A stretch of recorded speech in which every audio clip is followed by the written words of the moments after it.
In 1915, the Western Front had stopped moving. Month after month, men died for a few more yards of ground, and nothing changed. The Allies needed another way to strike. Not through France, not through Belgium, through the Dardanelles. If they could force the narrow straits, they could threaten Constantinople, knock the Ottoman Empire out of the war, and reopen a supply route to Russia. It was one of the boldest plans of the First World War. It would become one of its greatest disasters. The attack began at sea.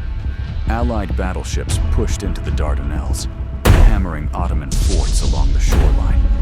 Then the water erupted. Hidden mines tore into the fleet, while coastal guns continued firing from above. Ships sank, others burned. The surviving fleet turned back. The Navy had failed, so the Allies made an even greater gamble.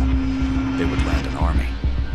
Before dawn on April 25th, 1915, thousands of soldiers climbed into small landing boats and moved silently toward the Gallipoli Peninsula. Everything depended on one race.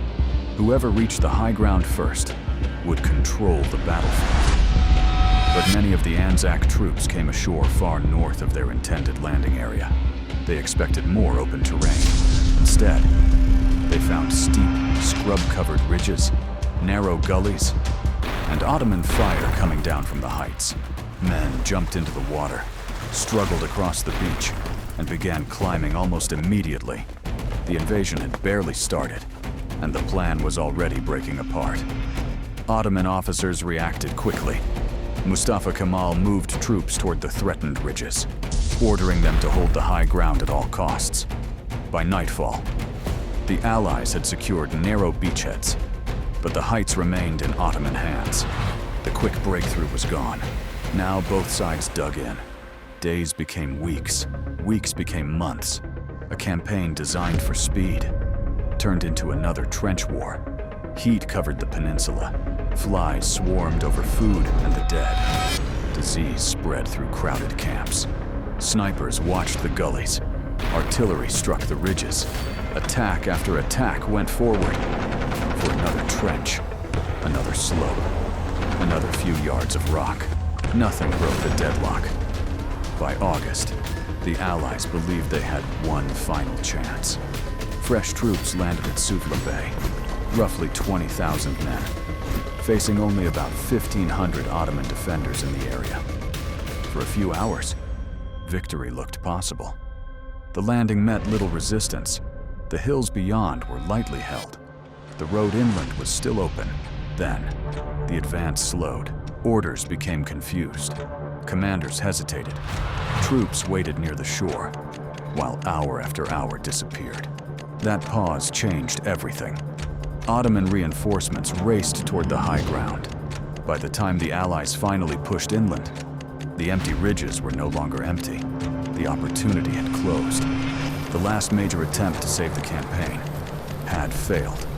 The question was no longer, how do we win? It was, how do we escape? As winter approached, the Allies prepared their final operation. Not another assault, an evacuation. Night after night, men slipped quietly away from the trenches. Campfires were left burning.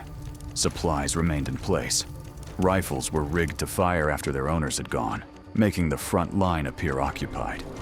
Boats carried thousands away in darkness.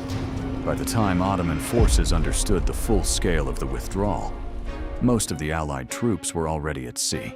The invasion had been chaotic. The fighting had been costly.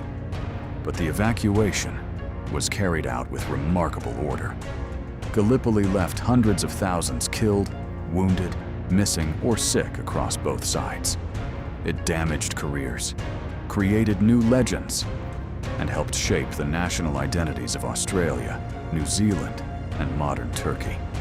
For 8 months, armies fought for beaches, ridges, and trenches, only to leave almost exactly where they had begun. Sometimes, the hardest battle is knowing when the battle is already lost.